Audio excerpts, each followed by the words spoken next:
Welcome to యూఏటీవీ. దేశంలో భారీ ఉగ్ర కుట్రను ఢిల్లీ స్పెషల్ సెల్ పోలీసులు భగ్నం చేశారు. ఉగ్రవాద మాడ్యూల్కు సంబంధించి బుధవారం ఇద్దరిని అరెస్ట్ చేసిన పోలీసులు గురువారం మరో ముగ్గురిని అదుపులోకి తీసుకున్నారు.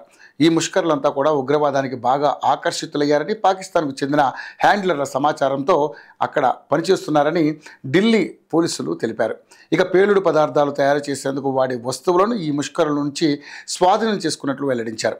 నిఘా వర్గాల సమాచారంతో దేశవ్యాప్తంగా తనిఖీలు నిర్వహించిన ఢిల్లీ స్పెషల్ సెల్ పోలీసులు ఉగ్రవాద మాడ్యూల్కు సంబంధించి ముగ్గురిని అరెస్ట్ చేశారు.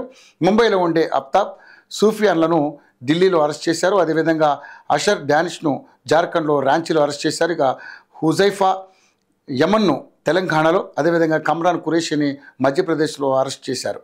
ముష్కరుల నుంచి ఈ ఐడీల తయారీకి వాడే ముడి సామాగ్రిని స్వాధీనం చేసుకున్నారు.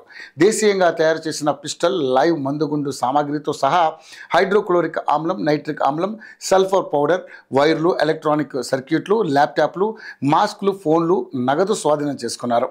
ఢిల్లీ స్పెషల్ సెల్ అరెస్ట్ చేసిన 5 ఉగ్రవాదులు పాకిస్తాన్కు చెందిన హ్యాండ్లర్ల సూచనల ఆధారంగా పనిచేస్తున్నారని ఢిల్లీ స్పెషల్ సెల్ అదనపు సిపి ప్రమోద్ సింగ్ కుష్వాహా తెలిపారు. మొత్తం 11 మందిని విచారించిన తర్వాత 5 అరెస్ట్ చేసినట్లుగా చెప్పారు. ఈ ఉగ్రవాద మాడ్యూల్లో ప్రధాన పాత్ర డానిష్దని సిపి తెలిపారు. అతడు పైకి ఓ ప్రొఫెషనల్ కంపెనీ నడుపుతున్నట్లుగా వ్యవహరిస్తున్నాడని చెప్పారు. నిఘా వర్గాలకు అనుమానం రాకుండా సంప్రదింపులు జరిపేటప్పుడు కోడ్ వర్డ్ కింద సిఇఓ అని వాడతారని తెలిపాడు. అతడి ఉగ్రవాద ముఠా మాత్రం అంతర్గతంగా గజ్వా లీడర్ అని పిలుస్తారని వివరించాడు. డానిష్ తర్వాత రెండో కీలక వ్యక్తి అఫ్తాబ్ అని, అతడి పని వ్యక్తులను లక్ష్యంగా చేసుకుని చంపడం అని పేర్కొన్నారు. ఈ ముష్కరులు ఉగ్రవాదానికి బాగా ఆకర్షితులయ్యారని చెప్పారు. ఈ ఉగ్రవాద గ్రూపులకు సంబంధించి 5 అరెస్ట్ చేశాం. ఈ ఉగ్రవాద ముఠాను పాకిస్తాన్ నుంచి హ్యాండిల్ చేస్తున్నారు. ఇది ఒక పాన్ ఇండియా టెర్రర్ మాడ్యూల్.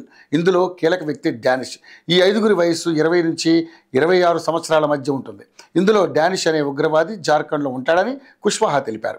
ఇక జార్ఖండ్లో అతడి వద్దనే అధికంగా వస్తువులను స్వాధీనం చేసుకున్నామని కూడా తెలిపారు. ఇక పాకిస్తాన్ హ్యాండ్లర్లతో డానిష్ సంప్రదింపులు జరిపాడు. డానిష్ తర్వాత రెండో కీలక వ్యక్తి అఫ్తాబ్ ముంబైకి సమీపంలోనే ఠాణేలో ఉంటాడు. మాంసం వ్యాపారం చేస్తాడు. వ్యక్తులను లక్ష్యంగా చేసుకుని చంపడం అతని పనిని వివరించారు.